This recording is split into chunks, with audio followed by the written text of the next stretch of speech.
দ্বিতীয়বারের মতো বাসর ঘরে সেজেগুজে বসে আছে সপ্তদশী কন্যা ইমা। এটা তার দ্বিতীয় বিয়ে। এবার কার সাথে তার বিয়ে হয়েছে সে এখনও জানে না, জানার প্রয়োজন বোধও করেনি। ডিভোর্সি হয়েও যে তার পুনরায় বিয়ে হবে সে তো এটা ভাবতেও পারেনি। বিয়ের সময় আশেপাশের মানুষের মুখে শুনেছিল কিসের নাকি এক সুদর্শন ছেলের সাথে তার বিয়ে হয়েছে। সে তো ভেবেছিল তার আবারও বিয়ে হলে কোনো এক বয়স্ক লোকের সাথে হবে হয়তো। কে জানে কোন বিপদের পরে এই সুদর্শন ছেলেটা তাকে বিয়ে করেছে। তবে বিয়ের সময় একটু ঝামেলা হওয়ার কথাও তার কানে এসেছিল। এ বাড়িতে আসার পর তাকে একটা মেয়ে এই রুমে একাকী বসিয়ে রেখে রুমের বড় আলো নিভিয়ে লাল রঙের একটা মৃদু আলো জ্বালিয়ে দিয়ে চলে গিয়েছিল। সেই তখন থেকে প্রায় ঘণ্টাখানিক সময় পেরিয়ে গেছে, আর কেউ আসেনি। ইমা চুপচাপ বিছানাতে বসে নিজের অতীতের কথাই মনে করছিল। বাসার ঘরে বসে থেকে বাইরে অনেকের কোলাহল শুনতে পাচ্ছে। ইমা বুঝতে পারছে না কেন এত কোলাহল। তবে তখনই রুমের দরজা খুলে ঝড়ের গতিতে একটা ছেলে রুমে প্রবেশ করে। ইমা আর চোখে ছেলেটার পরনের ড্রেস দেখে বুঝতে পারে হয়তো এই ছেলেটাই তার নতুন স্বামী। না, প্রথমবারের মতো ভুল এবার সে আর করবে না। আর লোকটাকে তার দিকে আসতে দেখে সে তড়িঘড়ি করে নেমে পায়ে ধরে সালাম করতে যায়। তখনই গম্ভীর কণ্ঠে লোকটা বলে ওঠে, এই মেয়ে, সরো সামনে থেকে। কি করছো কি, হ্যাঁ? হঠাৎ কথা শুনে ইমা চমকে ওঠে, ভয়ে ভয়ে বলে, আমনেরে সালাম করতে গেছিলাম, সরো এখান থেকে, দরকার নেই এসবের। ইমা উঠে দাঁড়িয়ে একটু পিছিয়ে যায়, তারপর ধীরে ধীরে নিজের পরনের শাড়িটা খুলে ফেলতে থাকে। শাড়িটাও বেশ পুরনো, তার মায়ের দেয়া বিয়ের শাড়ি ছিল। তার প্রথম বিয়েতে আগের জামাই একটা শাড়ি দিয়েছিল, কিন্তু এইবার তো কেউ দেয়নি, তাই আর তার মায়ের পুরনো শাড়িটা পরেই তাকে বিয়েতে বসতে হয়েছে। ইমা শাড়ির আঁচল ফেলে যখনই কুঁচি খুলতে যাবে তখনই তার স্বামী চেঁচিয়ে ওঠে, এই মেয়ে, কি করছো? বিয়ে হতে না হতে আমাকে সিডিউস করতে এসেছ? অসভ্য মেয়ে কোথাকার। শাড়ির কুঁচিতেই ইমার হাত থমকে যায়। সিডিউস মানে সে জানে না, এই প্রথম এই শব্দটা শুনেছে। তবে তার আচরণে যে লোকটা বিরক্ত হয়েছে সেটা সে বুঝতে পেরেছে। ইমা মৃদু কণ্ঠে বলে, আপনি তো একটু পরে টাইনা খুলেই ফেলবেন, তাই শাড়িখানা যাতে না ছিঁড়ে ফেলেন তাই আমি খুলে দিতেছি। ইমার কথায় লোকটা অন্যদিকে ফিরে বলে, স্টুপিড মেয়ে, তাড়াতাড়ি কাপড় পরো, আমার সামনে এসব অসভ্যতামি করতে আসলে একবার মেরে ফেলব। আমি তোমার মতো অসভ্য চরিত্রের নই। ইমা পুনরায় শাড়িটা গায়ে জড়িয়ে নেয়, তারপর চুপচাপ সেখানে দাঁড়িয়ে থাকে। মৃদু আলোয় দেখে লোকটা বিছানার এক পাশে গিয়ে অন্যদিকে মুখ ঘুরিয়ে শুয়ে পড়েছে। ইমা কি করবে বুঝতে না পেরে চুপচাপ দাঁড়িয়েই থাকে। ওপাশে ফিরে রুদ্রও বড় বড় নিঃশ্বাস ফেলতে থাকে। একটুর জন্যই কি সব কেলেঙ্কারি ঘটতে যাচ্ছিল। মেয়েটা কি পাগল নাকি? নিজে থেকেই তার সামনে নিজেকে উন্মুক্ত করতে যাচ্ছিল। যাক, সময় মতো থামাতে পেরেছে বলে রুদ্র এখন স্বস্তির নিঃশ্বাস ফেলে। মেয়েটার আর কোনো সারা শব্দ না পেয়ে রুদ্র পিছু ফিরে তাকিয়ে দেখে ইমা এখনো দাঁড়িয়েই আছে। এটা দেখে রুদ্রর মেজাজ খারাপ হয়ে যায়। সাথে সাথে এক ধমক দিয়ে বলে, সমস্যা কি তোমার? হ্যাঁ, এভাবে দাঁড়িয়ে আছো কেন? কি করুম এখন? মেয়েটার এমন কথার টোন শুনে রুদ্রর মাথা আরও খারাপ হয়ে যায়। রেগে উঠে বসে বলে, এই মেয়ে, ভালোভাবে কথা বলতে পারো না? আমার সামনে শুদ্ধভাবে কথা বলতে পারলে বলবে, নয়তো চুপ করে থাকবে। আমার এসব গাইয়ে কথা, তোমার এসব গাইয়ে কথা আমি শুনতে চাচ্ছি না। ইমা চুপচাপ বসে থাকে বা দাঁড়িয়ে থাকে। এবার রুদ্র একটু শান্ত হয়ে বলে, এই মেয়ে, বসো এখানে। এভাবে খাম্বার মতো দাঁড়িয়ে থাকবে না আমার সামনে। ইমা শাড়ি দিয়ে নিজেকে ভালোভাবে পেঁচিয়ে নেয়, তারপর রুদ্রর কথা মতো চুপচাপ গিয়ে বিছানায় বসে। রুদ্র খেকিয়ে উঠে বলে, এই, দূরে সরে বসো, একদম কাছে আসবে না। ইমা ভয় পেয়ে মাঝে অনেকটা দূরত্ব রেখে বিছানার এক প্রান্তে গিয়ে বসে। এবার রুদ্র একটা শ্বাস ফেলে বলে, নাম কি? ইমা। ফুল নেম বলো। মার্শিয়া সুলতানা ইমা। কোন ক্লাসে পড়ো? পড়ি না। কোন পর্যন্ত পড়েছ? এসএসসি দিছিলাম। রেজাল্ট? জানি না। আমাদের বিয়েটা কিভাবে হয়েছে জানো? ইমা মাথা নাড়ায়, সে জানে না। রুদ্র এবার শান্ত স্বরে বলে, শোনো, আমি আগেই ভালোভাবে জানিয়ে দিচ্ছি, আমি এই বিয়েটা করতে চাইনি। তোমার মতো এক ডিভোর্সি মেয়েকে তো আরও নয়। এক প্রকার বাধ্য হয়ে এই বিয়েটা করতে হয়েছে। সো আমার থেকে কোনো কিছুর আশা করবে না তুমি, মনে থাকবে? ইমা মাথা নাড়ায়। রুদ্র ধমকে বলে, মুখে বলো, মনে থাকবে। সামনে থেকে আর ডিস্টার্ব করবে না আমায়। ইমা বিছানা থেকে উঠে দূরে গিয়ে দাঁড়িয়ে থাকে। তবে এবার রুদ্র আর কিছুই বলে না, চুপচাপ নিজের মতো শুয়ে ঘুমিয়ে পড়ে। ইমার দিকে আর তাকেও দেখে না। ইমার দাঁড়িয়ে থাকতে কষ্ট লাগছিল। যখনই বুঝতে পারে রুদ্র ঘুমিয়ে গিয়েছে, সে গিয়ে চুপচাপ সামনের দেয়াল ঘেঁষে বসে পড়ে। না জানি বিছানায় গেলে যদি বকাবকি শুরু করে, সেজন্য বাকি রাত সেখানে বসে থাকতে কাটিয়ে দেয়। সকালে ফোনের শব্দে রুদ্রর ঘুম ভাঙে। ফোন রিসিভ করে কানে নিতেই বন্ধু সাজিদের কণ্ঠে শোনে, দোস্ত তুই বিয়ে করে নিলি আর জানালিও না, এটা একদমই ঠিক করিসনি। ঘুম ঘুম কণ্ঠে রুদ্র বলে, কে বিয়ে করেছে? সাজিদের পাশে থাকা হিমেল বলে, কিরে বেটা, নিজে বিয়ে করে নিজেই ভুলে গেলি? বোরে কই রাখছিস তুই? রুদ্রর ঘুম হালকা হতেই মনে পড়ে বিয়েটা তো তারই হয়েছে। মেয়েটার কথা মনে পড়তেই লাফিয়ে উঠে বসে। আশেপাশে তাকিয়ে একসময় দেখে মেয়েটা বারান্দার সাথে হেলান দিয়ে ঘুমিয়ে আছে। এটা দেখে বিরক্তিতে রুদ্রর ভুরু কুঁচকে যায়। থাকুক এভাবেই, ডাকবে না মেয়েকে। একটু ভালোভাবে তাকিয়ে দেখে না, মেয়েটা সুন্দরী আছে। রাতে তো হালকা আলো বোঝা যায়নি, এখন হঠাৎ দেখে অবাক হয়ে তাকিয়ে থাকে। তবে হঠাৎই মনে পড়ে মেয়েটা ডিভোর্সি। সে বুঝতে পারে না বাবা কেন এমন একটা মেয়ের সাথে তার বিয়ে দিয়ে দিল। নেহাত বিপদে পড়ে বিয়েটা করাতে হয়েছে, নয়তো সে কখনোই রাজি হতো না। বন্ধুদের সাথে ফোনে কথা বলে রুদ্র সোজা উঠে ওয়াশরুমে চলে যায়। ওয়াশরুম থেকে বের হতেই রুদ্রর দরজায় আওয়াজ আসে। রুদ্র আশেপাশে না তাকিয়ে সোজা গিয়ে দরজা খুলে দেয়। সাথে সাথেই তার ছোট বোন মেহের হুড়মুড়িয়ে রুমে ঢুকে পড়ে। বিছানায় তাকিয়ে নতুন বউকে না দেখে অবাক হয়, ভাবি কোথায় ভাইয়া? ভাবি কথাটা শুনে রুদ্রর মেজাজ খারাপ হয়ে যায়।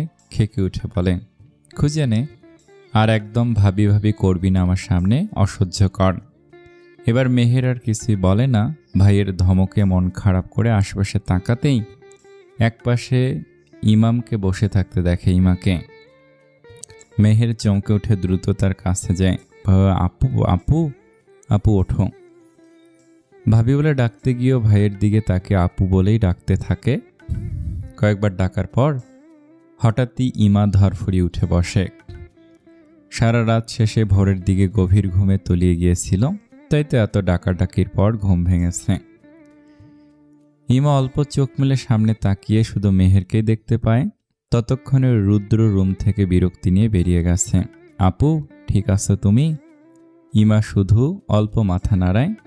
আমি তোমার ননদ হই, মেহের তাসনিম, চিনতে পেরেছ? ইমা আবারও মাথা নাড়ায়। মেহের ভাবে নতুন দেখে হয়তো লজ্জা পাচ্ছে, তাই আরও বেশি কিছু জিজ্ঞেস করে না।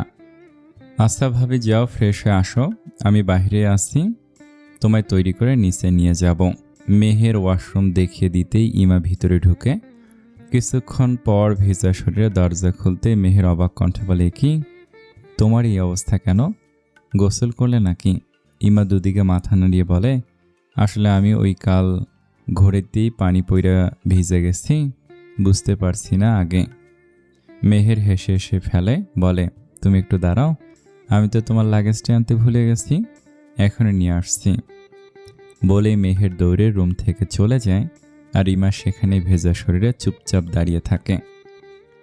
ভেজা শরীরে ঠান্ডা লেগে বেশ খারাপ লাগছে। তখনই হুট করে রুদ্র রুমে প্রবেশ করে। এসে মেয়ের এমন অবস্থা দেখে অবাক হয়। সাথে প্রচণ্ড রেগে যায়, ধমকে বলে ওঠে, এই মেয়ে, সমস্যা কি? হ্যাঁ, লজ্জা করছে না তোমার? কি ভেবেছো তোমার এই রূপ দেখলে আমি গলে যাব আর তোমায় কাছে টেনে নিব? এতই পারলে আগের স্বামীকে বেঁধে রাখতে পারলে না কেন? স্টুপিড গাইয়া ভূত কোথাকার, সরো সামনে থেকে। ইমা এত অপমানেও চুপচাপ মাথা নিচু করে দাঁড়িয়ে থাকে, দুহাতে নিজেকে আগলে রাখে, কারণ ভিজে অবস্থায় এখন ঠান্ডা লাগছে। রুদ্র তাকে দেখে বিরক্তির দৃষ্টি নিক্ষেপ করে রুম থেকে বেরিয়ে যায়। সে এসেছিল নিজের ফোনটা নেওয়ার জন্য। ফোনটা নিয়েই সোজা রুম থেকে বেরিয়ে যায়।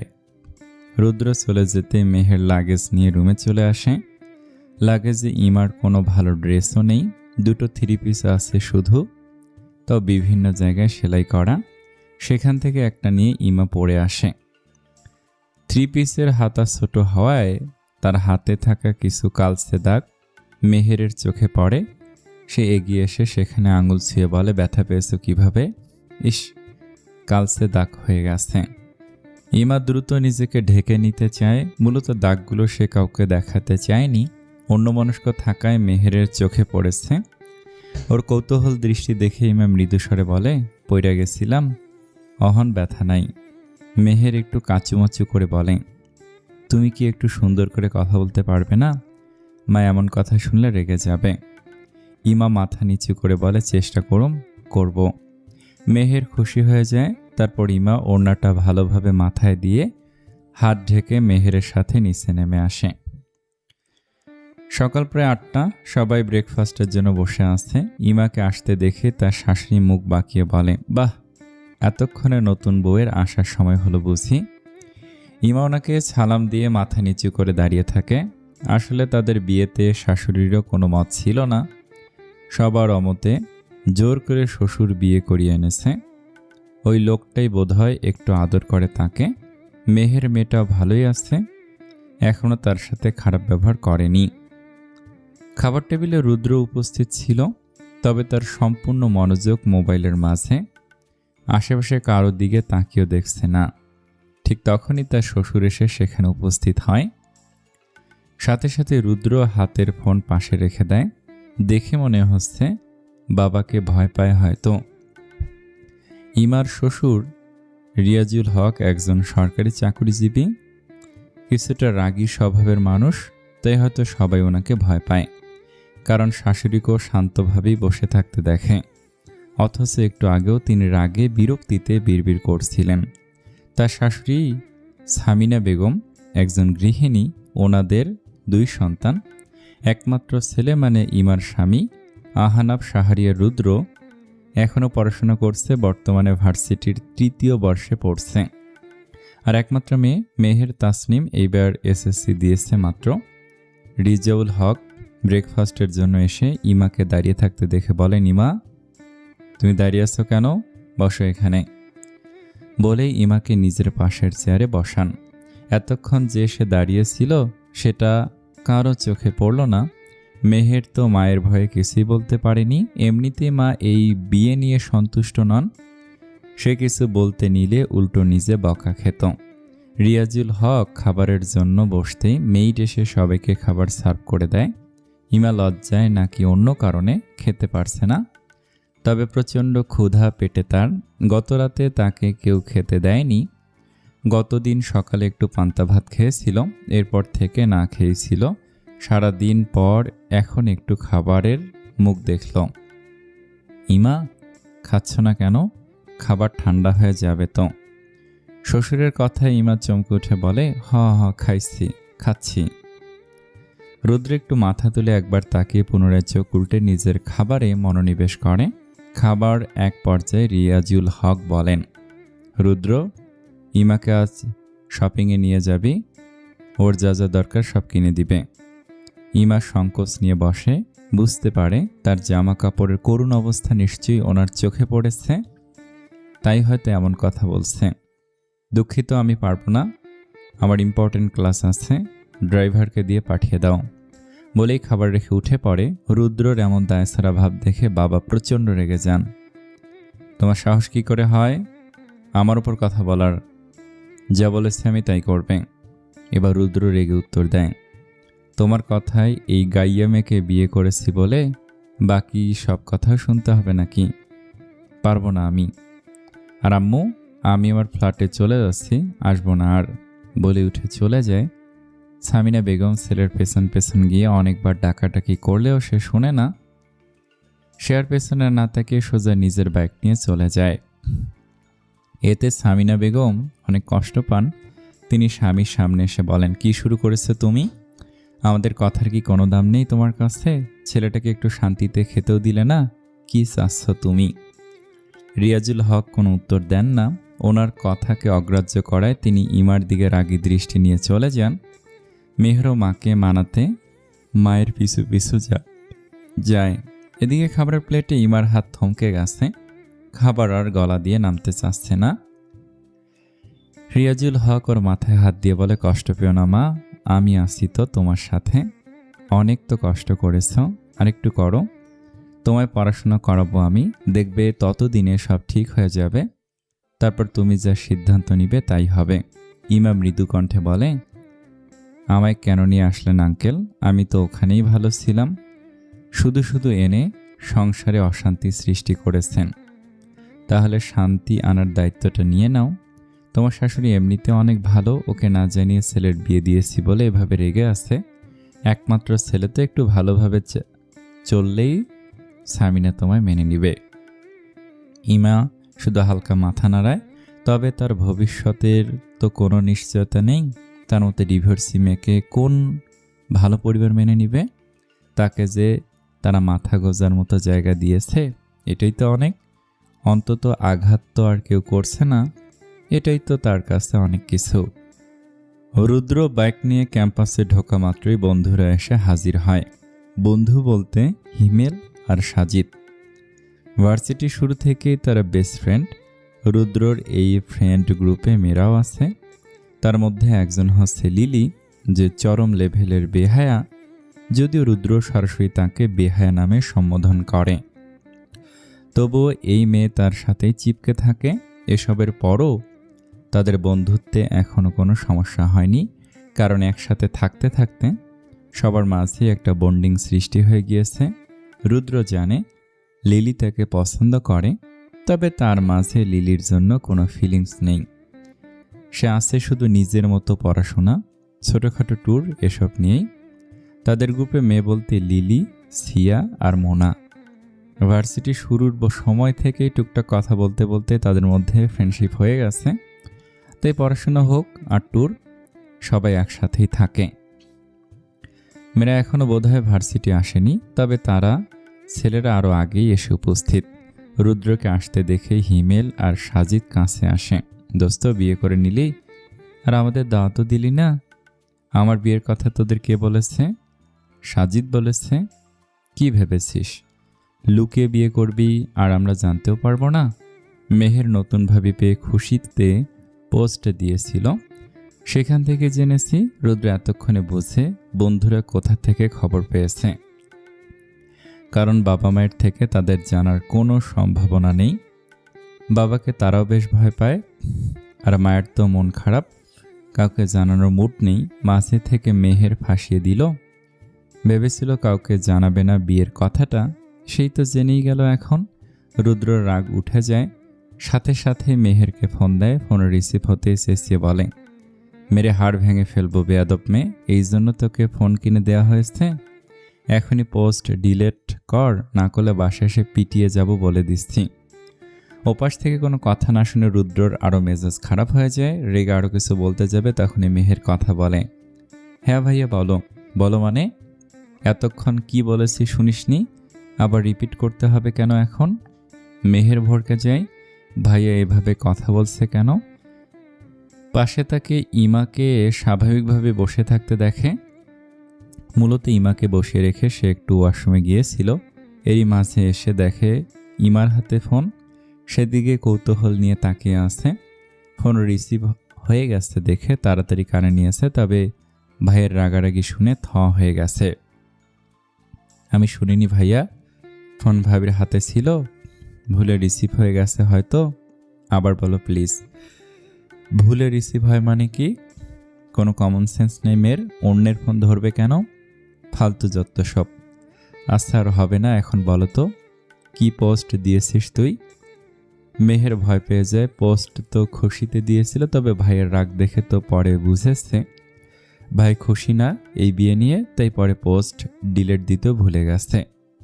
এই মুহূর্তে ডিলিট না করলে বাসায় এসে আগে তোর ফোন ভাঙবো, তারপর পিটিয়ে তোর হাড়গোড় ভেঙে বাসায় বসিয়ে রাখবো। মেহের ভয় পেয়ে তাড়াহুড়ো করে ফোন কেটে আগে পোস্ট ডিলিট করে। কি আর এমন দিয়েছিল? বড় ভাইয়ের বিয়ে উপলক্ষে একটু খুশিতে পোস্ট দিয়েছিল, এতে রাগের কি আছে? আজব তো। রুদ্রর বোনের সাথে সামান্য বিষয়ে এমন রাগ করতে দেখে বন্ধুরা অবাক হয়। সাজিদ বলে, তুই কি এই বিয়ে নিয়ে সন্তুষ্ট নস? রুদ্র হঠাৎ চিল্লিয়ে বলে, কে সন্তুষ্ট হবে এসব বিয়েতে? আমাকে জোর করে বিয়ে দেওয়া হয়েছে, তারপর মেয়ে। ডিভোর্সি বলতে গিয়েও সে থেমে যায়। যতই হোক, একটা মেয়েকে নিয়ে সে বন্ধুদের সামনে এভাবে বলতে পারবে না। মেয়েটাকে সে বউ হিসেবে মানুক আর না মানুক, তবুও কারো অসম্মান করা তার রীতিতে নেই। কি হলো? মেয়ে কি করেছে? কিছু না, আমি এখনই বিয়ের জন্য প্রস্তুত ছিলাম না, আমার সময় লাগবে, তাই বাড়িতেও যাচ্ছি না, আজই আবার ফ্ল্যাটে চলে যাব। হিমেল অবাক হয়ে বলে, তোর মাথা ঠিক আছে? নতুন বউ রেখে তুই ফ্ল্যাটে চলে যাবি দোস্ত? মেয়েটা তোর বউ, অন্য কেউ না। তো মাথায় নিয়ে নাচতে হবে নাকি? থাকুক বাড়িতে, আমি যাচ্ছি না।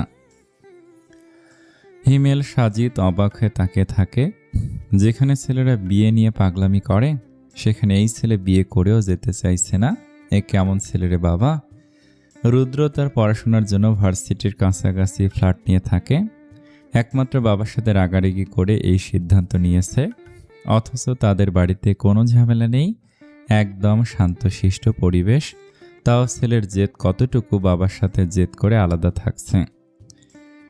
এমন সময় মেয়েরা চলে আসে, তাদের দেখে হিমেল খুশিতে রুদ্রর বিয়ের কথা বলতে যায়। গাইজ, আমাদের রুদ্র নিজের পেছনে রুদ্রের এক জোরসে লাথি খেয়ে তার কথাটাও শেষ করতে পারে না। রুদ্র দাঁত কিরমির করে বলে, বল না, কি যেন বলছিলি? হিমেল নিজের পেছনে হাত ধরে দুদিকে মাথা নাড়ায়। সাজিদের দিকে তাকাতে সেও নিজের পেছন ধরে পিছিয়ে যায়। বুঝতে পারে রুদ্র এখনই সব কাউকে জানাতে চাইছে না, তাই বলে যে নিজের ফ্রেন্ডদেরকেও জানাবে না সেটা বুঝতে পারেনি। মেয়েগুলো তো অবাক হয়ে তাকিয়ে থাকে। লিলি এসে রুদ্রের এক হাত জাপটে ধরে বলে, আহনাফ, কি হয়েছে? ওরা কি বলতে চাচ্ছিল? রুদ্র বিরক্তি নিয়ে লিলির হাত সরায়, তারপর বিরক্তি কণ্ঠে বলে, জানি না, ওদেরকে জিজ্ঞাসা করো গিয়ে। সিয়া আর মোনাও একে অপরের দিকে তাকায়। তারাও কিছু বুঝতে পারে না, কারণ তারা তো কেউ মেহেরের পোস্ট দেখেনি। এতক্ষণে পোস্ট ডিলিটও হয়ে গেছে, আর তাদের জানার কোনো সম্ভাবনাও নেই। ইমা চুপচাপ মেহেরের বিছানায় বসেছিল। রিয়াজুল হক অফিসে যাওয়ার আগে মেহেরকে বলেছে ইমাকে সাথে করে কিছু প্রয়োজনীয় জিনিস, ড্রেস কিনে আনতে। বাড়ির ড্রাইভার শফিক চাচা তাদের সাথেই থাকবেন। এখন তো আর কিছুই করার নেই, মেয়ে দুটোকে একাই পাঠাতে হবে, কারণ রুদ্রকে আর বলেও লাভ নেই, ওনারও অফিস আছে, সরকারি চাকরি চাইলেই বাদ দেয়া যায় না। আর সামিনা বেগম তো রুমে মন খারাপ করে বসে আছেন। তিনি চেয়েছিলেন ছেলের একমাত্র বিয়ে নিজের পছন্দ করে করাবেন, সেটা তো হতে দিল না, দিল ডিভোর্সে এক মেয়ের সাথে বিয়ে। এই জন্য ইমাকে তিনি একদমই সহ্য করতে পারছেন না। ইমাকে বসিয়ে রেখে মেহের ওয়াশরুমে গিয়েছিল। তখনই তার ফোন আসতে ইমা ভাইয়া নামে সেভ দেখে ফোনটা হাতে নিয়েছিল, তবে ভুলে সেটা টাচ লেগে রিসিভ হয়ে যায়। ফোনের সাউন্ড বেশি হয়, সে সবই শুনতে পেরেছে, তবু কিছুই বলেনি। তারপর মেহের এসে কথা বলে। কথা শেষ করে মেহের ইমাকে বলে, সরি ভাবি, আমারই ভুল হয়েছে, আসলে আমি তোমাদের বিয়ে নিয়ে ফেসবুকে পোস্ট দিয়ে ফেলেছিলাম, এই জন্য ভাইয়া রাগ করেছে। ইমা মাথা নাড়িয়ে মৃদুস্বরে বলে, সমস্যা নেই, আমারও তোমার ফোন ধরাটা উচিত হয়নি। মেহের অবাক হয়ে বলে, তুমি তো সুন্দর করে কথা বলতেই পারো, এভাবে বলো না কেন? ইমা একটু হেসে বলে, গ্রামের মানুষ তো, শুদ্ধ কথাও তোমার গায়ে লাগে, তাদের গায়ে লাগে। আর আমার স্বামী, মানে আগের স্বামী, এইভাবে কথা বলার জন্য একদিন মেরেছিল। কি বলছো? এসব কারণে কেউ মারে? আসলে রেগেছিল প্রচুর, আমি বুঝি নাই তখন, তাই আর কি। এ কেমন আজব মানুষ, ভালোই হয়েছে ডিভোর্স হয়ে গেছে। ইমা হাসে শুধু, সে তো পড়াশোনা করেছে, ভদ্রতা বিষয়টা ভালোই বুঝে। তবে তার আগের স্বামী বুঝতো না, একটু ভুল হলেই মারধর করত। বিয়েটাও তো করতে চায়নি তাকে, নিজের দোষে বাধ্য হয়ে করেছে। লোভ ছিল তার শরীরের ওপর, সেটা পাওয়া শেষে তার মূল্য শেষ হয়ে গিয়েছিল। তারপর ছিল শুধু অত্যাচার, এর মাঝে একটু ঠাঁই পাওয়ার জন্য সে মাটি কামড়ে পড়েছিল। সেটাও হলো না, তাকে ডিভোর্স দিয়ে চাচির বাড়ি পাঠিয়েই দিল, আর সেখানে আরেক দফা অত্যাচার। ইমার ভেতর থেকে দীর্ঘশ্বাস বেরিয়ে আসে। মেহের অবাক হয়ে ইমার হাসির দিকে তাকিয়েছিল। তার বয়সই তো, অথচ জীবনের অনেকটা অংশ পার করে এসেছে। আর সে হচ্ছে বাবা মায়ের একমাত্র আদরের দুলালি।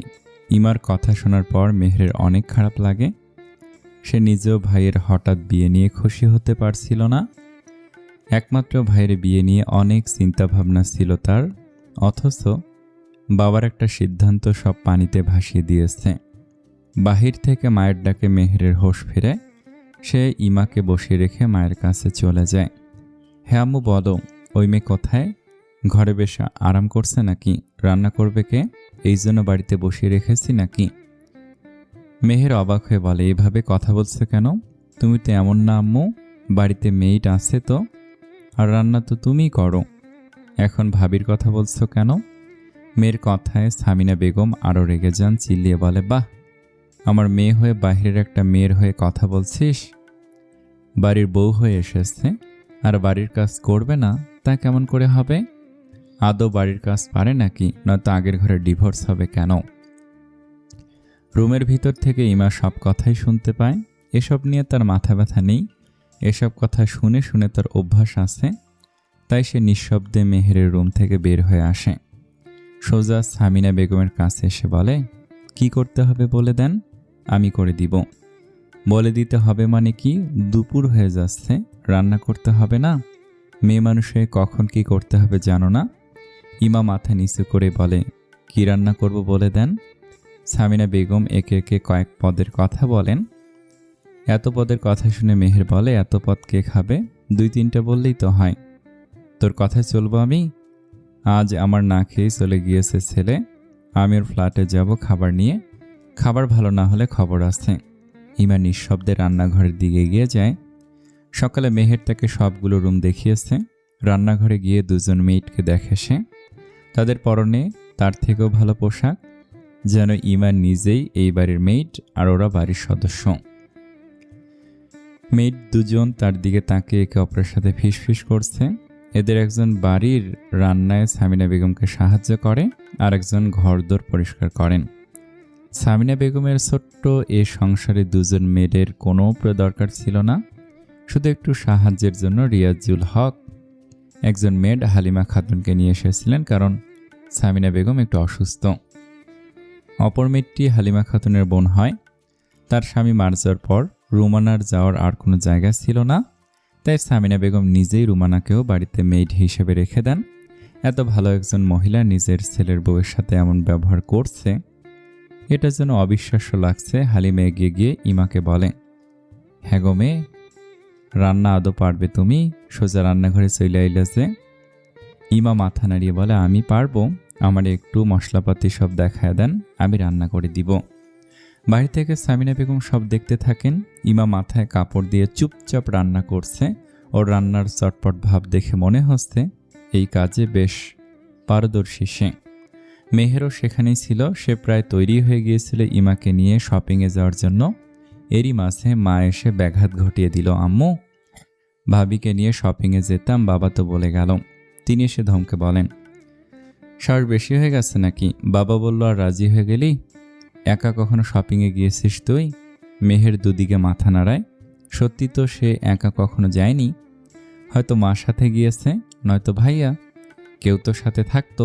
তবে আজকে সে রাজি হয়ে গিয়েছিল একমাত্র ইমার জন্য, কারণ আর কেউ তো যেতে চাচ্ছিল না। মেহের মৃদুস্বরে বলে, ভাবির তো কোনো ভালো ড্রেস নেই, দেখো কেমন পুরনো ড্রেস পরা, তার উপর পিঠের দিকে ছেঁড়া ছিল, সেলাই করা দেখছি, তো আমি কি করব? মায়ের এমন কথায় মেহের চুপ হয়ে যায়। আজ যেন নিজেই নিজের মাকে চিনতে পারছে না। তার মতো কখনই এমন করতো না। রুমানা বেগম যেদিন তাদের বাড়িতে কাজে এসেছিল, মা নিজে গিয়ে তার জন্য কাপড় কিনে এনেছিল। আর আজ ভাবিকে নিয়ে মা কেমন হেলাফেলা করছে, অথচ এ হচ্ছে তার একমাত্র ছেলের বউ। পরপর একা হাতে সব রান্না শেষ করে ইমা। এসব রান্নার কাজে সে পারদর্শী। চাচির বাড়িতেও সে নিজেই রান্না করত, সেই স্বামীর বাড়িতেও রান্না করেছে। কোনোদিন একটু ভুল হলেই মায়ের এসব মার খেতে খেতে সে এখন রান্নায় পারদর্শী, যেন এখন কেউ তার সাথে রান্নায় পেরে উঠবে না। এখন একা হাতে সব রান্না করেছে বলবে না। হালিমা আর রুমানা দুজনে একটু সাহায্য করেছে। এটা দূর থেকে সামিনা বেগম দেখলো, কিছুই বলেননি। এত রান্নার পর সে ঘেমে একাকার। আসলে গ্রামে তো খোলামেলা রান্নাঘর ছিল, বাতাস ছিল প্রচুর, কিন্তু এখানে বাড়ির ভেতর রান্নাঘর, বাতাস কম, তাই বেশি ঘেমেছে সে। রান্না শেষে ওড়নায় হাত মুছে সে সামিনা বেগমের সামনে যায়। তিনি আর চোখে একবার তাকে ইমাকে রুমে যেতে বলেন। রুমের কথা শুনে ইমা রুদ্র রুমেই যায়, কারণ তাকে আসার পর থেকে তো এই রুমেই থাকতে হয়েছে। তবে বিপত্তি ঘটে তখন, যখন ঘামে ভেজা 3 পিসের জামাটা হঠাৎই কোমরের দিকে ছিঁড়ে যায়। এখন তো ইমা ভয় পেয়ে যায়, কারণ তার কাছে আরেকটা জামার সেট আছে, আর তো কিছুই সাথে করে আনতে পারেনি। এখন কি হবে? কাউকে তো কিছু বলতেও পারছে না, কারণ তাকে এখানে কেউ পছন্দই করছে না। আর শ্বশুরকে তো এসব কথা বলতে পারবে না, কিভাবে বলবে? ভারী লজ্জার কথা যে। ইমা বিছানায় না বসে বারান্দায় গিয়ে দেয়াল ঘষে বসে থাকে। বেশ ক্ষুধা লেগেছে তার, কিন্তু কষ্ট হচ্ছে না, কারণ অভ্যাস হয়ে গেছে তার ক্ষুধা পেটে নিয়ে কাজ করতে। ইমা বসে থেকে পুরনো কথাগুলোই ভাবছিল।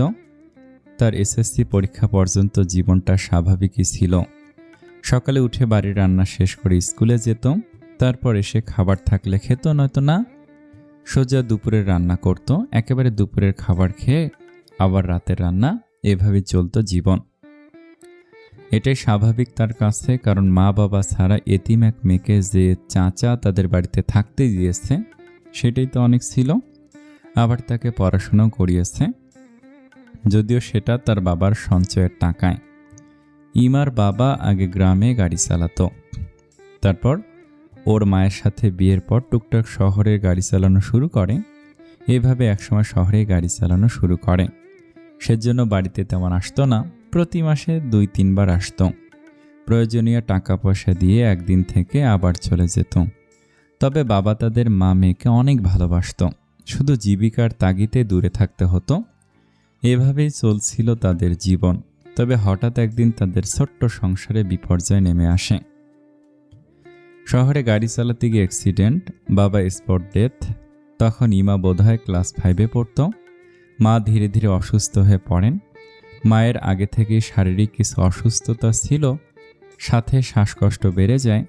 বাবার কিছু সঞ্চয় আর গ্রামে হাঁস মুরগি পেলে সবজি বেচে তারা জীবন চালানো শুরু করে।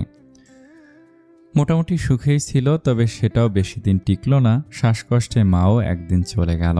একাকী ইমাকে তখন তার চাচা এসে বাড়িতে তুলে নিয়েছে, তবে নিঃশর্তে না, বাড়ির সকল কাজ সে করত। চাচি তখনও অতটাও খারাপ ছিল না, তবে ধীরে ধীরে কেমন যেন হয়ে গেল। হয়তো ইমা বোঝা হয়ে দাঁড়িয়েছে। অবশ্য বোঝা হওয়ারই কথা। চাচা চাচির ছোট্ট মেয়ের পরে ইমা বাড়তি বোঝা ছিল, তাই তো এসএসসির পরে বিয়ের ব্যবস্থা করেছিল। যদিও সেই বিয়েটাও স্বাভাবিক ছিল না, সেখানেও কত কাহিনী ঘটেছিল। এসব মনে পড়তে ইমার ভেতর থেকে একটা দীর্ঘশ্বাস বেরিয়ে আসে। এসব কথা সে ভুলে যেতে চায়, তবু বারবার মনে পড়ে যায়। এজন্যই বোধহয় বলে, সুখ বেশি দিন টিকে না, আর দুঃখের দিনগুলো সহজে ভোলা যায় না। আদৌ কি কখনো জীবনে সুখের সন্ধান পাবে? রৌদ্র কি তাকে কখনো মেনে নিবে, নাকি আগের মতোই আবারও তার ঠাঁই হবে চাচির সংসারে? রোদ, কোথায় তুই? আম্মু ভার্সিটিতে। আমি কেন? তোর ফ্ল্যাটে এসেছিলাম রে, চলে আয় তুই। তুমি কষ্ট করে আসতে গেলে কেন? আমাকে বলতে আমি বাড়িতে যেতাম। বললেও কি আজ আসতি? রুদ্র থেমে যায়। মনে পড়ে ইমার কথা, সত্যি তো, তাকে আজ বাসায় যেতে বললেও সে যেত না, তাই মা নিজেই চলে এসেছে। আচ্ছা তুমি বসো, আমি এখনই আসতেছি। ফোন কেটে বন্ধুদের বলে, তোরা থাক, আম্মু বাসায় আসছে, আমি চলে যাচ্ছি। বাকিরা মাথা নাড়ালেও লিলি পেছনে লাগে। রুদ্র হাত ধরে বলে, আহনাব, আমিও যাব তোমার সাথে। আন্টির সাথে অনেক দিন ধরে দেখা হয় না, আমাকেও নিয়ে চলো। রুদ্রের বিরক্তি লেগে যায়। সিয়া, মোনা লিলিকে টেনে সরিয়ে নিতে চাইলেও পারে না। আজ যে সে যাবে, অথচ এভাবে একটা ফ্ল্যাটে একটা মেয়েকে নিয়ে মায়ের সামনে যাওয়াটা একদমই ভালো দেখায় না। এটা তো এই মেয়ে বুঝতেই চাইছে না। একসময় লিলি জেদ দেখানো শুরু করে, মানে আজ যে সে বলেছে যাবে, মানে যাবেই, একা হলেও চলে যাবে। শেষে উপায় না পেয়ে সাজিদ বলে, এই দোস্ত, আন্টি আসছে মানে নিশ্চয়ই রান্না করে এনেছে, আমরাও যাব তাহলে, অনেক দিন ধরে আন্টির হাতের রান্না খাই না। হিমেল সাজিদকে টেনে নিয়ে ফিসফিসিয়ে বলে, পাগল হয়েছিস তুই? ভুলে গেছিস রুদ্র কেন ফ্ল্যাটে চলে আসছে? আন্টিও বোধহয় মন খারাপ, এখন যাওয়াটা ঠিক হবে না, মা ছেলেকে একাই থাকতে দে। সাজিদও দাঁতে দাঁত চেপে বলে, একা কিভাবে থাকবে? দেখছিস না লিলিটা নাচানাচি শুরু করেছে। রুদ্র যখন তখন লিলিকে ধমক দিয়ে বসবে, পরে আরেক কাহিনী শুরু হবে, তার থেকে আমার সাথে সায় দে। হিমেল বুঝে নিজেও হৈ হৈ শুরু করে। সিয়া, মোনাও যাওয়ার জন্য বসে আছে। লিলিকে তো একা যেতে দেয়া যাবে না, যা মেয়ে, কখন না জানি কি করে বসে।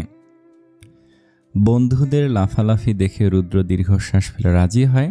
বাইকে বসতে লিলি এসে পেছনে বসতে যায়, তবে সেই সুযোগ না দিয়ে রুদ্র সোজা বাইক চালিয়ে ভার্সিটি থেকে বেরিয়ে যায়।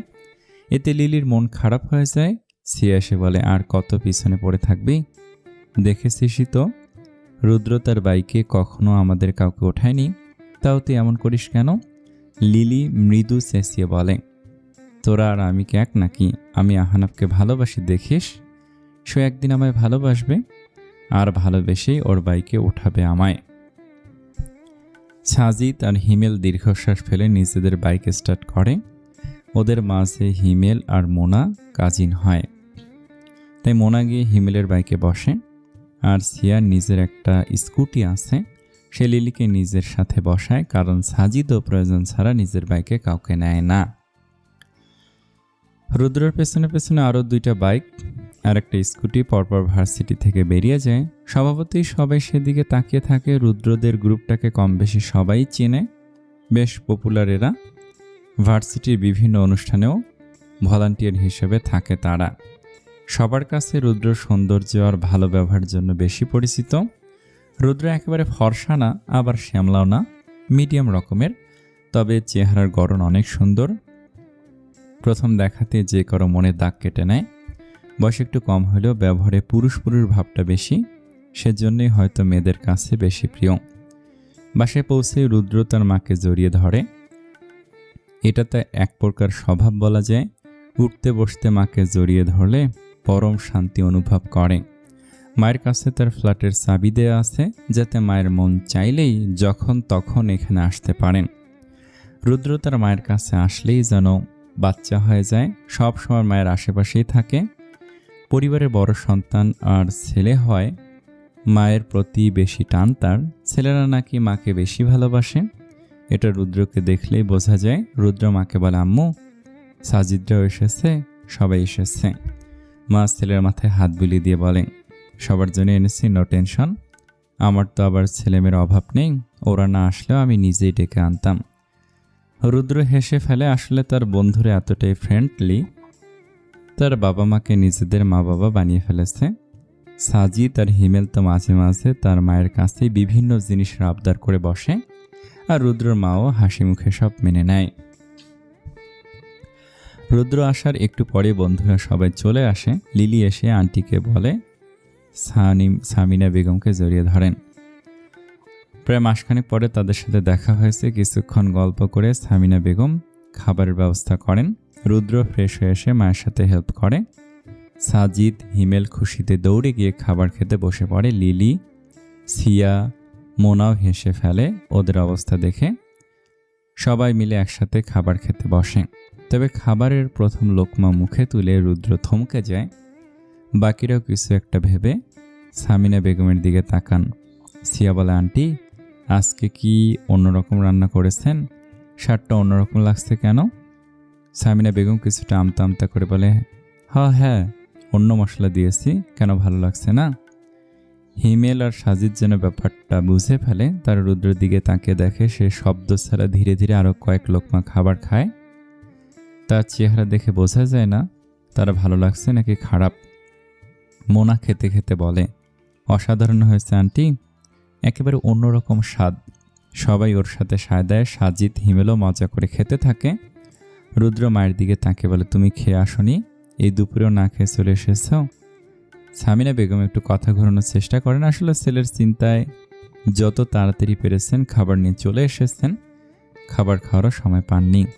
রুদ্র বুঝে মাকে নিজের সাথে বসায়, নিজের প্লেট থেকে খাবারের লোকমা তুলে মায়ের মুখে দেয়। এটা রুদ্রের আরেকটা অভ্যাস বলা যায়। ছোট থেকেই এই অভ্যাসের সৃষ্টি হয়েছে। আসলে সামিনা বেগমের মাথা ব্যথা, পায়ে ব্যথার মতো রোগ সারা বছরই লেগে থাকে। সেই ছোট থেকেই রুদ্র এসব দেখে এসেছে। বাবা সরকারি চাকরি, সবসময় ডিউটিতে চলে যেতে হয়। উনি যতক্ষণ বাসায় থাকতেন রুদ্রের টেনশন ছিল না, কিন্তু বাবা চলে যেতে বাকিটা সময় মাকে সেই দেখে রাখত। ছেলে হলেও মায়ের যতটুকু সেবা সে করেছে, মেয়েরাও বোধ হয় ততটা করে না। কখনো মা খাবার খেতে না পারলে রুদ্র নিজের হাতে মাকে খাইয়ে দিত। এভাবে চলতে চলতে সে বড় হওয়ার পরও তার এই অভ্যাস যায়নি। এখনও মায়ের মুখে খাবার দিতে মা খাবারের স্বাদ বুঝে অবাক হন। ইমা তবে ভালোই রান্না করে, সব যেন পারফেক্ট লাগছে। ছেলের দিকে তাকিয়ে দেখেন ছেলে পরম তৃপ্তি নিয়ে খাবার খাচ্ছে, মাঝে মাঝে মায়ের মুখেও খাবার তুলে দিচ্ছে। তবে সবার মাঝে লিলি একটু কমই খায়, মানে না খেলেও চলে না, তাই একটু খেয়েছে আর কি। সামিনা বেগম বলেন, খাওয়া শেষ লিলি? আর খাচ্ছ না যে? লিলি একটু সংকোচ নিয়ে বলে, আসলে আন্টি আজ বোধহয় খাবারটা একটু বেশি অয়েলি আর মশলাদার বানিয়েছেন। আমি তো এসব খাবারে তেমন কমফোর্ট না, কিন্তু মজা হয়েছে আন্টি, ভাববেন না এসব নিয়ে। সামিনা বেগম কি বলবেন বুঝতে পারবেন না। সত্যি আজ খাবারটা একটু বেশি অয়েলি হলেও অনেক মজা হয়েছে, তিনিও তাই স্বীকার করতে বাধ্য। লিলি ছাড়া বাকি সবাই মজা করে খাবার শেষ করে। রুদ্র মাকে খাইয়ে নিজেও তৃপ্তি সহকারে খাবার শেষ করে। মেহের রুমে এসে ইমাকে না পেয়ে সব জায়গায় খুঁজতে থাকে।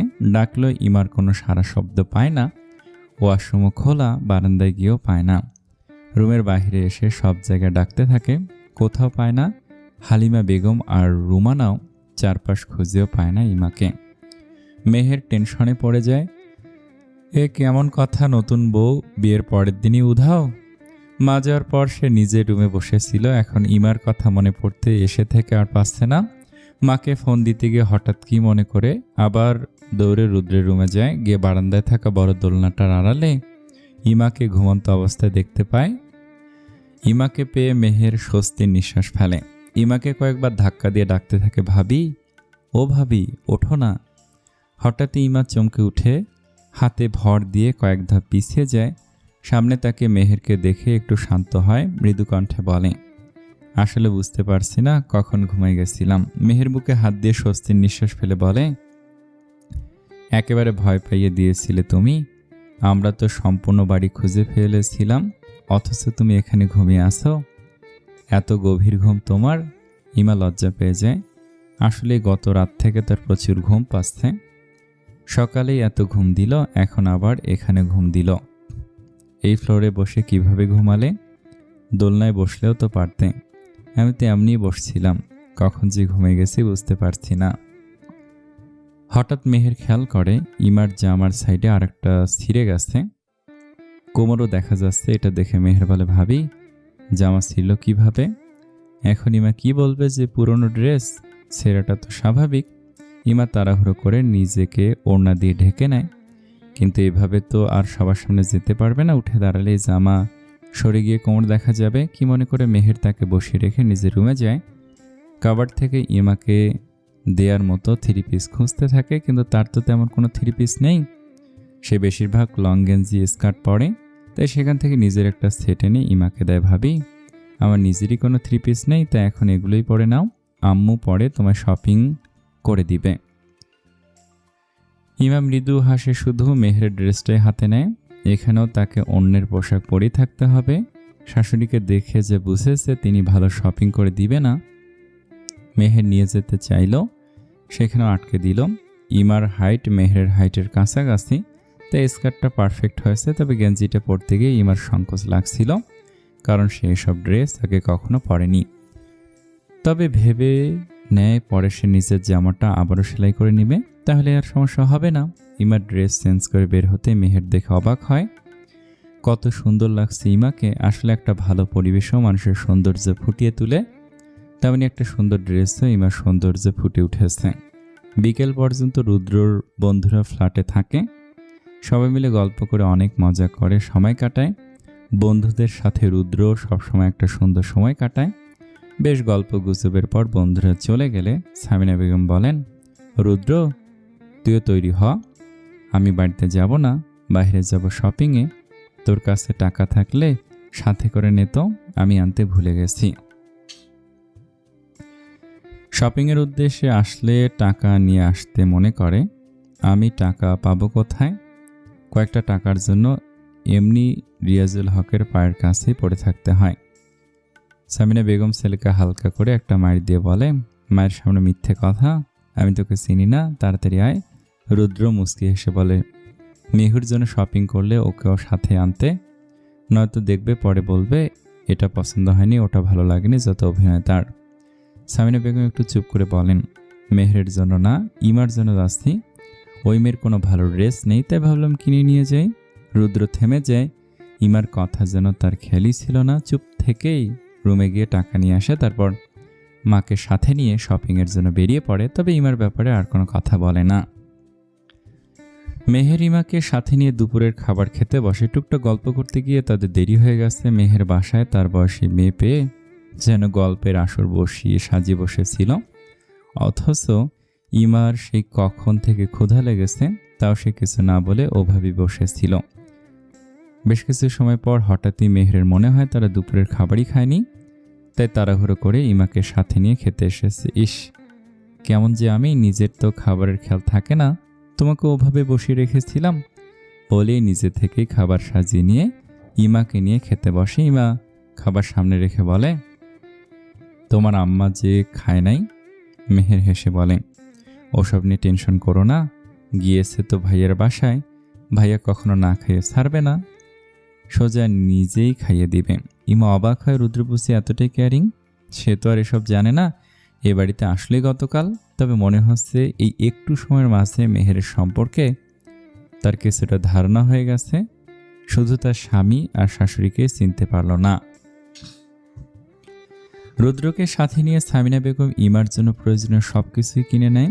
যেহেতু মেহের আর ইমা প্রায় সমবয়সী, আবার দেহের উচ্চতা গঠন প্রায় একই, তাই আন্দাজ করে সবকিছুই কিনে নেয়।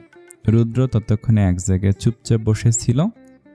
তার যেন ভাবতে কষ্ট লাগছে, তার যে বিয়ে হয়ে গেছে এমন একজনের সাথে হলো যাকে সে চিনেই না, আর না সে মেয়েটার ব্যাপারে কিছু জানে। এখন এই সো কল্ড বউয়ের সাথে সে থাকবে কিভাবে? সে যতই এখন দূরে থাকুক, একসময় তো সবাই জানতে পারবে, তাদের একসাথেই থাকতে হবে। এমন না যে একটা মেয়ের জন্য নিজেকে পরিবার থেকে দূরে থাকবে, তাকে তো পরিবারে ফিরতেই হবে। তখন কিভাবে সবটা ফেস করবে? সামিনা বেগম সব কেনাকাটা শেষ করলে রুদ্র বিল পে করে মাকে সাথে নিয়ে বের হয়। ভাবছে মাকে বাইকে করে বাড়িতে পৌঁছে দিয়ে আবার ফ্ল্যাটে চলে আসবে। সে ভাবনা অনুযায়ী বাসার সামনে মাকে নামিয়ে চলে আসতে নিলেই সামিনা বেগম বাধা হয়ে দাঁড়ান। রোদ, বাড়িতে তো চলে এসেছিস, থেকে যা। কিন্তু আম্মু, আচ্ছা তোর যদি সমস্যা হয় তবে মেয়েটাকে গেস্ট রুমে শিফট করিয়ে দেই, তাও তুই আজকে যাস না। মায়ের এতবার বলায় সে রাজি হয়। থাক, যাচ্ছি না আমি, এমন এক রাত আমি ম্যানেজ করে নিতে পারবো, কাউকে কোথাও শিফট করাতে হবে না। সামিনা বেগম খুশি হয়ে যান। রুদ্র মায়ের হাত থেকে শপিংয়ের ব্যাগগুলো নিজের হাতে নিয়ে আগে আগে যেতে থাকে। পেছনে সামিনা বেগম ছেলের দিকে তাকে ভাবতে থাকেন, ছেলে তার এত বড় হয়ে গেল কবে? সেদিনও না সেই ছেলে রোদ ছিল, আর গতকাল নাকি সেই রোদের বিয়ে হয়ে গেছে, ভাবতে অবাক লাগে। রুদ্র ব্যাগ হাতে কলিং বেল চাপলে রুমানা এসে দরজা খুলে দেয়। রুদ্রকে দেখে একটু অবাকই হয়। সকালেই না বলল আসবে না, এখনই আবার চলে আসছে, নিশ্চয়ই বউয়ের টানে। এসব ভেবে রুমানা মুচকি হেসে নিজের কাজে চলে যায়। রুদ্র ব্যাগ হাতে সোজা নিজের রুমে গিয়ে দেখে কেউ মাথায় ওড়না পরে চুপচাপ বসে আছে, অথচ পরনে মেহেরের ড্রেস। রুদ্র বলে, কিরে, কবে থেকে এতটা ভদ্র হয়ে গেলি? মাথায় ওড়না দিয়ে বসে আছিস কেন? ভাবছিস ভদ্রতা দেখালি তোকে আমি ছেড়ে দিব? আজ তোকে হাড়গোড় আলাদা করে ছাড়বো আমি। ইমা ভয় পেয়ে রুদ্রর দিকে তাকিয়ে কিছুটা পিছিয়ে যায়। রুদ্র এখানে এই অবস্থায় ইমাকে দেখে চমকে যায়। ইমা ওড়না ঠিকঠাক করে চুপচাপ উঠে দাঁড়ায়। তুমি এইভাবে এখানে কেন? ড্রেস কে দিয়েছে? মেহের। রুদ্র হাতের ব্যাগগুলো ইমার দিকে বাড়িয়ে দিয়ে বলে, নাও এগুলো, দেখো চলে কিনা। আর আমার সামনে অবলা প্রাণীর মতো বিহেভ করবে না। আমার পছন্দ না, এসব স্বাভাবিক থাকবে। তাছাড়া আমি থাকবো না বেশি, সো সমস্যা হবে না আশা করি। ইমা ব্যাগগুলো বুকের সাথে চেপে ধরে মৃদুস্বর বলে, আপনার রুম এটা, আমি চাইলে আমি অন্য কোথাও থাকবো। রুদ্র ড্রেস চেঞ্জের উদ্দেশ্যে নিজের শার্ট খুলতে খুলতে বলে, অন্য কোথাও থাকবে? আমাদের বাড়ি ছাড়া তো আর উপায় নেই তোমার। থাকলে বাবা নিশ্চয়ই আমাকে বিয়ে করিয়ে তোমায় এ বাসায় আনতো না। ইমা মাথা নিচু করে দাঁড়িয়ে থাকে। রুদ্র শার্ট খুলে একটা হালকা টি শার্ট পরে নেয়, তারপর নিজের মতো ল্যাপটপ হাতে নিজের কাজ করতে থাকে। একটু পরে ইমার দিকে না তাকিয়ে বলে, চাইলে 1 কাপ কফি এনে দিতে পারো, আশা করি বাকি খাবারের মতো কফিটাও ভালোই বানাতে পারবে। রুদ্রের কথার মানেটা ইমা ধরতে পারেনি, তাই সে কোনো রিয়াকশন না দিয়ে হাতের ব্যাগগুলো বিছানার একপাশে রেখে দেয়। তারপর ওড়না মাথায় সুন্দর করে পেঁচিয়ে রান্নাঘরের উদ্দেশ্যে বেরিয়ে পড়ে। তাকে তো কফি বানিয়ে আনতে বলল, সোজা গিয়ে রান্নাঘরে কফি বানাতে বসায়। কিন্তু তাদের গ্রামে বাড়িতে কেউ কফি খেত না, কখনো হয়তো দোকানে পাওয়া যেত, তাই ইমা কফি বানাতে পারে না। কিন্তু তাকে যেহেতু বানাতে বলেছে, তাই সে প্রশ্ন ছেড়ে চলে এসেছে। রান্নাঘরের তাকের উপর খুঁজে চায়ের বক্সের পাশে কফির বক্সটাও দেখতে পায়। সেখান থেকে নিয়ে চায়ের মতোই সে কফিটাও বানিয়ে নেয়। তারপর কফি নিয়ে রুদ্র রুমে যাওয়ার সময় হঠাৎ সামিনা বেগম ডাকেন তাকে, এই মেহু, এদিকে আয় মা, একটু মাথাটা টিপে দিত। বাহির থেকে এসে মাথায় যন্ত্রণা শুরু হয়ে গেল। সামিনা বেগমের কথা ইমা বুঝে, তার পরনে এখনো মেহেরের ড্রেস দেখে উনি তাকে মেহের মনে করেছে, কিন্তু ওনাকে দেখে বোঝা যাচ্ছে সত্যি খারাপ লাগছে ওনার। ইমা কি করবে বুঝতে পারছে না। তার হাতে তো রুদ্রর জন্য বানানো কফিটা, এটাও তো দিয়ে আসতে হবে। কিছুক্ষণ দোনমনা করে দাঁড়িয়ে থাকতে হঠাৎ সামনে রুমানাকে আসতে দেখে ইশারায় কাছে ডেকে ফিসফিসে বলে, আপা, একটু ওনাকে এটা দিয়ে আসতে পারবা? আমার উনি ডাকতেছে। বলেই সামিনা বেগমের দিকে ইশারা করে। রুমানা বুঝতে পেরে একটু হাসি দিয়ে কফিটা রুদ্রর জন্য নিয়ে যায়। আর ইমা ধীরে ধীরে এসে সামিনা বেগমের পেছনে দাঁড়ায়।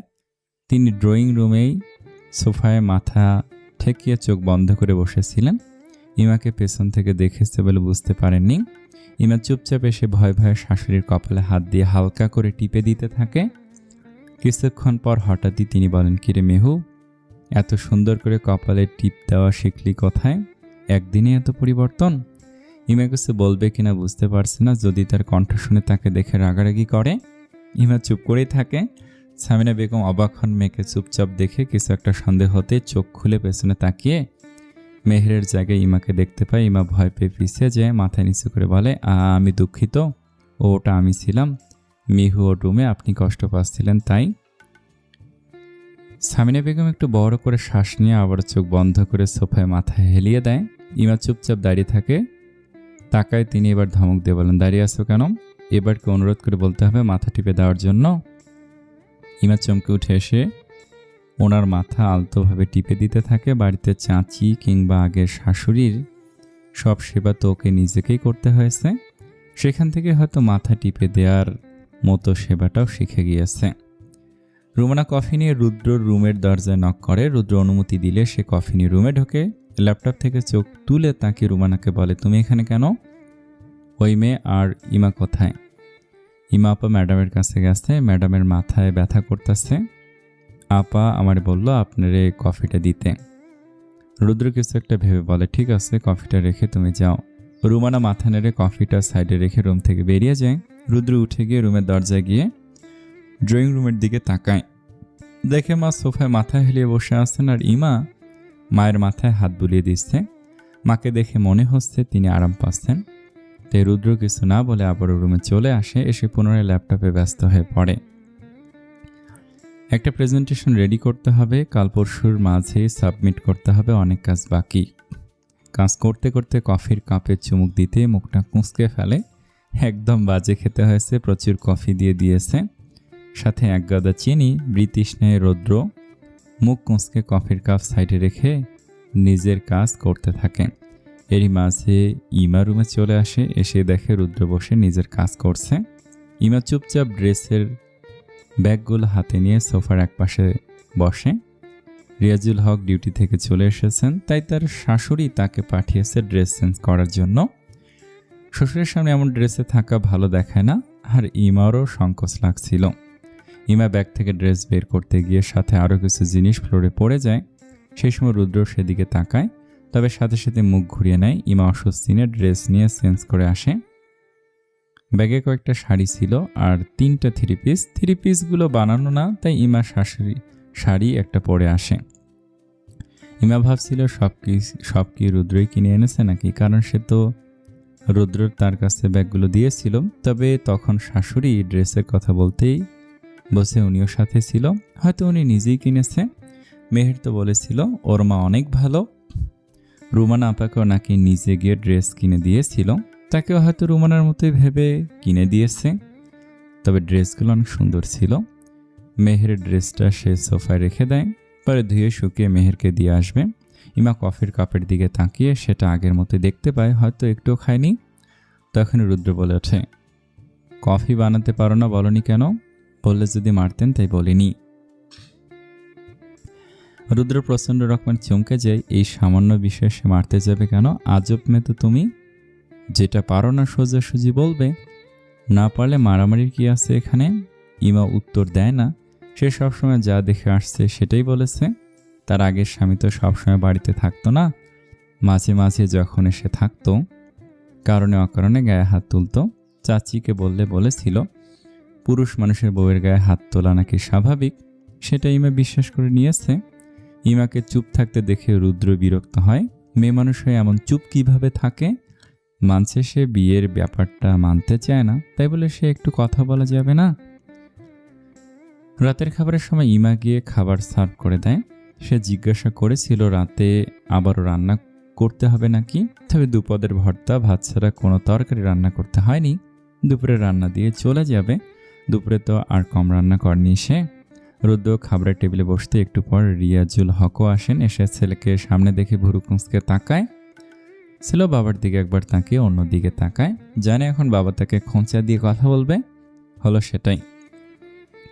রিয়াজুল হক বইয়ের দিকে তাকে বলেন, কি গো সামিনা? কে না জানি সকালে বলেছিল এ বাসায় আর আসবে না, আসলো কেন?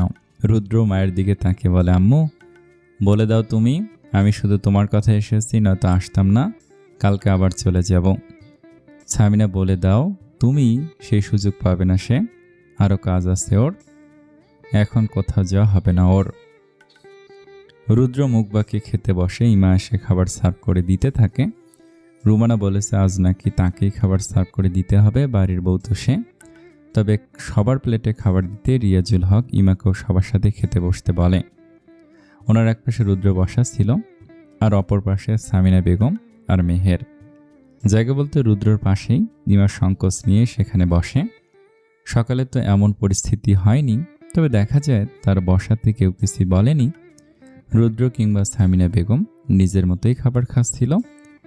আজ তার হাতের খাবার খেয়ে রিয়াজুল হক আর মেহের অনেক প্রশংসা করেছে। এতে ইমা অনেক খুশি হয়, তবে শাশুড়ি কিংবা স্বামীর মুখে অব দেখে চুপ থাকে, যদিও সে আশা করেনি তাদের প্রশংসার। ইমা এখনো বুঝতে পারছে না তাকে সবাই মেনেছে নাকি খারাপ ব্যবহার করছে না, আবার ভালো ব্যবহার করছে না, কেমন যেন অন্যরকম তারা মা ছেলে। খাবার শেষে রিয়াজুল হক জানান যেহেতু তাদের বিয়েটা হয়েছে, তাই বিয়ের পরবর্তী বৌভাতটাও পালন করতে। সামিনা বেগম একদম নিশ্চুপ থাকেন, তবে রুদ্র গর্জে ওঠে, বাবা এভাবে আমি ফোর্স করতে পারো না, তুমি বিয়েটা করতে বলেছো করেছি, বাকি সবের কি দরকার আছে। তাছাড়া ইমার জিনিসপত্র সব আনা হয়নি, ওর এসএসসির রেজাল্টটাও জানতে হবে, ওকে পড়াশোনা করাবো আমি।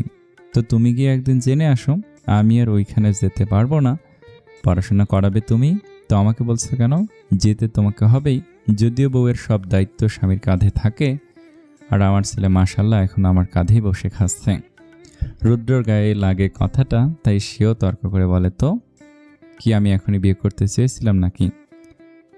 আগে মনে ছিল না তোমার ছেলে এখন স্টুডেন্ট, আমার হাতে অন্য এ থাকলে তোমাকে অন্তত এখানে ঢোকাতাম না। চেনো না জানো না একটা মেয়েকে ধরে বেঁধে আমার ঘাড়ে বসিয়ে দিলে, তাও কিনা এমন একজন যার আগেও একবার বিয়ে হয়েছে। সবাইকে জানানোর মতো কোনো ওয়ে রাখুনি। ইমা মাত্রই থালা বাসন ধুয়ে এসে ড্রয়িং রুমে দাঁড়িয়েছে। যদিও তাকে এসব কাজ করতে বলা হয়নি, তাও সে অভ্যাসগতভাবে করেছে। তখনই রুদ্রর কথাগুলো শুনতে পায়, এতে সে থমকে গিয়ে মাথা নিচু করে রাখে। তখনই আবার রিয়াজুল হকের কথা শুনতে পায়। তিনি ছেলের সাথে তর্ক করে বলছেন, ইমার বাবাকে কি করেছিল, কেন ইমাকে নিজের কাছে রেখেছি, এসব জানতে পারলে নিজেরা ওকে মাথায় নিয়ে ঘুরতে। রুদ্র অবাক হয়, সাথে সামিনা বেগমা তাই পাল্টা জিজ্ঞাসা করেন, কে ইমার বাবা, কি করেছেন উনি? এখনই বলবো না তো? তাহলে তোমরা মা ছেলে পরে ওর ওপর করুণা করে বাসায় রাখতে। ও কি করুণার পাত্রী না? ও এখন এই বাড়ির বউ, আশা করি সে যোগ্য সম্মানটা সেই বাড়িতে পাবে। আর অতীত কম বেশি সবারই থাকে, ওসব মনে রাখলে জীবন চলবে না, বরং সেই অতীতটাকে ভুলে ভবিষ্যতের দিকে ফোকাস করা উচিত বলেই তিনি সোজা ওয়াশরুমের নিজের রুমে চলে যান। কাউকে আর কোনো প্রশ্ন করার সুযোগ দেন না। সামিনা বেগম ছেলেকে রুমে যেতে বলে স্বামীর পিছু যায়। এর মাঝে কেউ ইমাকে খেয়াল করেনি। ইমা নিজেও ভাবছে কি এমন করেছে তার বাবা যে ওর শ্বশুর ওকে এতটা স্নেহ করছে। ইমা তো শুধু ওনাকে চাচার পরিচিত বলেই জানত, বাবার সাথে সম্পর্ক ছিল বলে জানা ছিল না। রুদ্র পিছনা তাকেই রুমানাকে ডেকে তাকে এক কাপ কফি দিতে বলে চলে যায়। ইমা বুঝে যে কফি ভালো হয়নি বলে তাকেও বলল না। তবে রুমানা কফি বানালে সেটা সে নিজের সাথে করে নিয়েই রুমে যায়। রুমে গিয়ে রুদ্রকে কফি দিলে সে তাকে দেখে বলে, তুমি কেন? তোমাকে বলেছি আমি। রুমানা আপাই বানাইছে, আমি শুধু আনছি। রুদ্র কিছু না বলে কফিটা নিয়ে নেয়। ইমা কিছুক্ষণ সেখানে দাঁড়িয়ে থাকে, তবে রুদ্রকে কিছু না বলতে দেখে সে চুপিসারে বারান্দায় গিয়ে বসে। এই জায়গাটা বেশ বড় জায়গা, অনায়াসে তার স্থান হয়ে যাবে। আর যেহেতু গরমকাল তাই তেমন অসুবিধা হবে না। রুদ্র ল্যাপটপে একদম ব্যস্ত হয়ে পড়েছিল, বন্ধুরা মিলে গ্রুপ প্রেজেন্টেশন তৈরি করছিল, তাই বেশ মনোযোগ দিয়ে কাজ করছিল। এর মাঝে তার পাশে কে আছে কে নেই খেয়াল করেনি। বেশ অনেকটা সময় লাগিয়ে কাজ শেষ করে। এর মাঝে ইমার কথা তার মাথাতেই ছিল না। কাজ শেষ করে আশেপাশে তাকে ইমাকে না দেখতে পেয়ে বিছানা থেকে ওঠে।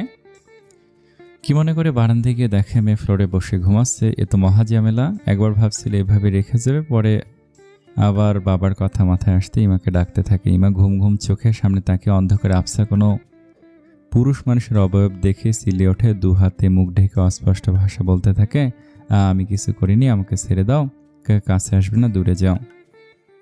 রুদ্র তো হতভম্ব হয়ে যায়। এভাবে চিৎকার শুনলে সবাই খারাপ ভাববে, তাই ইমাকে থামাতে মুখ চেপে ধরে। থামাতে গেলে আরও হিতে বিপরীত হয়ে যায়। ইমা আচমকা অজ্ঞান হয়ে রুদ্রের ওপর ঢলে পড়ে। রুদ্র নিজেও ভয় পেয়ে যায়। এসব ব্যাপার তো তার জন্য নতুন। সে ইমাকে এক হাতে আঁকলে ধরে, অপর হাতে গাল মৃদু চাপড় দিয়ে ডাকতে থাকে। তবে ইমার কোনো সারা শব্দ পায় না। রুদ্র ভয় পেয়ে তাড়াতাড়ি করে ইমাকে পাজা কোলে তুলে রুমে নিয়ে আসে। তারপর কিছু না ভেবে দ্রুত মাকে ডেকে আনে। রিয়াজুল হক ততক্ষণে ঘুমিয়ে গেছেন। সামিনা বেগম প্রায় ঘুমিয়ে গিয়েছিলেন। ছেলের ডাকে উঠে এসেছেন। তিনি এসে ইমাকে অবচেতন দেখে ছেলেকে কারণ জিজ্ঞাসা করে। রুদ্র সব বলতে তিনি পানির ঝাপটা দিয়ে জ্ঞান ফেরানোর চেষ্টা করেন। কিছুক্ষণের মাঝেই ইমার জ্ঞান ফিরতে সে ভয়ে সামিনা বেগমের হাত খামচে ধরে। এতে তিনি একটু ব্যথা পেলে আলগোছে হাত সরিয়ে নেন। তারপর ভুরু কুঁচকে বলেন, এই মেয়ে, সমস্যা কি? অজ্ঞান হয়ে গিয়েছিলে কেন? ইমার হুঁশ ফিরতে সে সামনে ওদের দেখে বুঝতে পারে সে ভুল বুঝেছে। হয়তো পুরনো কোনো স্মৃতি ফিরে এসেছিল। সে ধীরে ধীরে উঠে দেখে সে রুদ্রের বিছানায় শুয়ে আছে। সে তো বারান্দার ফ্লোরে ছিল, তবে কি রুদ্র এখানে এনেছে? এরই মাঝে আবারও সামিনা বেগম বলেন, এই মেয়ে, কথা বলছো না কেন? কি হয়েছিল তোমার? খারাপ স্বপ্ন দেখছিলাম মনে হয়, তাই বলে অজ্ঞান হয়ে যেতে হবে? কি এমন দেখেছ? ইমা সেসব না বলে শুধু বলে, আমি ঠিক আছি এখন, আপনি চিন্তা করেন না। টেনশন দিয়ে আবার টেনশন করতে না করছো? তারপর ছেলের দিকে তাকিয়ে বলে, রাতে আবার কিছু হলে ডাকি সামাই, তুমি ঘুমাও গিয়ে, টেনশন করো না, নিজের শরীর খারাপ করিও না, আমি আসি এখন। তো তখন ডেকে এনেছিলি কেন? নিজেই সামলে নিতি। রুদ্র কাছমুচি করে বলে, আমি তো ভয় পেয়ে গিয়েছিলাম। প্রথম এমন কাউকে দেখলাম দুঃস্বপ্ন দেখে সজাগ হয়ে আবার ভয় অজ্ঞান হয়ে যেতে। ইমার দিকে আর চোখে তাকিয়ে দেখে সে মাথা নিচু করে বসে আছে। সামিনা বেগম চলে যেতে রুদ্র বলে, এই সত্যি করে বলো তো, কি হয়েছিল? তুমি কোন স্বপ্ন দেখনি? আমায় দেখে চিৎকার করেছিলে কেন? কালকে থেকে তোমার ধারের কাছে যাইনি আমি, তবুও আমায় কেন দোষী বানাচ্ছ তুমি? ইমা নিজের কথাকে বিশ্বাস করাতে মৃদু স্বরে বলে, সত্যি স্বপ্ন। একদম চুপ, মিথ্যা বলার জায়গা পাও না তুমি। ইমা চুপ হয়ে যায়। সে আবার উঠে বারান্দার দিকে যেতে নিলে রুদ্র আবারও ধমক দেয়, ওদিকে কোথায় যাচ্ছ তুমি? ওইখানে চুপচাপ বিছানায় শোবে। তোমার জন্য আমি দৌড়াদৌড়ি করতে পারবো না, যন্ত্রণা একটা। বলে নিজে গিয়ে বিছানার এক পাশে শুয়ে পড়ে, আর ইমা নিজেও এক পাশে চুপচাপ গুটিয়ে শুয়ে পড়ে। এদের মা ছেলেকে ইমা বুঝতেই পারছে না এমন কেন ওরা। বিশেষ করে রুদ্র, ওকে দেখে মনে হয় যেন তাকে সহ্যই করতে পারছে না, আবার খারাপও করছে না, আর না গায়ে হাত তুলছে। তবে কি চাষির কথা ঠিক না? সব স্বামীরা কি তবে গায়ে হাত তুলে না? নাকি তাকে ওয়াইফ হিসেবে মানতে পারেনি বলে রুদ্র স্বামীর মতো বিহেভ করছে না? ইমা যেন এখানে এসে এক নতুন ধরনের মানুষ দেখছে, যেন এক নতুন জীবনে পা দিল। আসসালামু আলাইকুম। এই গল্পটা অনেক সুন্দর, আশা করি অনেক ভালো লাগবে। বিগত গল্পগুলোতে আপনারা যেভাবে আমাকে সাপোর্ট করেছেন, আশা করি এবং আশা রাখবো আপনারা এই ভিডিওটাতেও বা এই গল্পটাতেও আমাকে সাপোর্ট করবেন। প্রথম পর্ব আপনাদের কাছে কেমন লাগলো কমেন্টে জানান। আমার তো অনেক ভালো লেগেছে। অনেক ভালো থাকবেন। আসসালামু আলাইকুম।